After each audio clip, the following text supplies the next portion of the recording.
আপনজনের থেকে পর মানুষই বেশি আপন হয়। আসসালামু আলাইকুম এভরিওয়ান, আশা করি সবাই অনেক ভালো আছেন। অনেক দিন ধরেই ভাবতেছিলাম একটা ভাইয়াকে দাওয়াত করে খাওয়াবো। সে প্রবাসী, চলে যাবে, সেজন্য ভাবছি তাকে একদিন খাওয়াবো দাওয়াত করে। তো তারে অনেকবার বলার পরও সে লজ্জা পেতেছিল বাসায় আসার জন্য, সেজন্য ভাবছি তারে দুপুরে রান্না করে দিয়ে আসবো।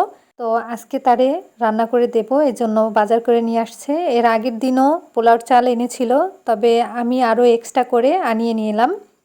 এর সাথে টমেটো, বিরিয়ানির মশলা, লেবু, শসা, কাঁচামরিচ, বাঁধাকপি, পোস্ত দানা এগুলোও আনিয়ে নিয়েছি। সাথে 2টা বোম্বাই মরিচও এনেছিল। ডিম কোরমা করব, এজন্য ডিমগুলো সিদ্ধ করে নিয়েছিলাম। এবার ঠান্ডা পানিতে ভিজিয়ে ডিমের খোসাটা তুলে নিচ্ছি। আর ডিমের খোসাটা তুলে নেওয়ার সময় অনেক ভয় পেতেছিলাম যাতে ডিমগুলো ভেঙে না যায়। ডিম ভেঙে গেলে ডিম কোরমাটা দেখতে ভালো লাগে না। তো সবগুলো খোসাই আমি ছাড়িয়ে নিলাম। এরপরে ভালো মতো ধুয়ে একটা ছুরির সাহায্যে কেটে নিচ্ছি।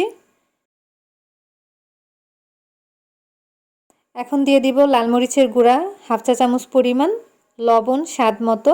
লাল মরিচের গুঁড়াটা দিলে কিন্তু ডিম কোরমার থেকে খুব সুন্দর একটা কালার আসে। এবার ডিমগুলো ভেজে নিলাম। ডিম কোরমা করতে কিন্তু বেশি একটা সময় লাগে না, অল্প সময়ের মধ্যেই হয়ে যায়। ডিম কোরমার পাশাপাশি কিন্তু আমি তাকে বিরিয়ানি রান্না করে দিব। তো বিরিয়ানি রান্না করাটা কিন্তু একটু ঝামেলার, সেজন্য আপনাদের সাথে শেয়ার করলাম না। তবে আপনারা যদি আমার বিরিয়ানি রান্না দেখতে চান তাহলে কিন্তু অবশ্যই কমেন্ট করে জানাবেন, কোনো একদিন আপনাদের সাথে বিরিয়ানি রান্নার রেসিপি শেয়ার করব। ডিম কোরমাটা রান্না কিন্তু হয়ে গেছে। পাশের চুলাতে আমি বিরিয়ানি রান্না বসিয়ে দিয়েছি।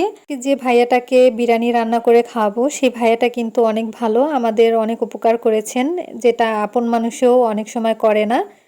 তো আজ এখানেই ভিডিওটি শেষ করব। সবাই ভালো থাকবেন, সুস্থ থাকবেন। আল্লাহ হাফেজ।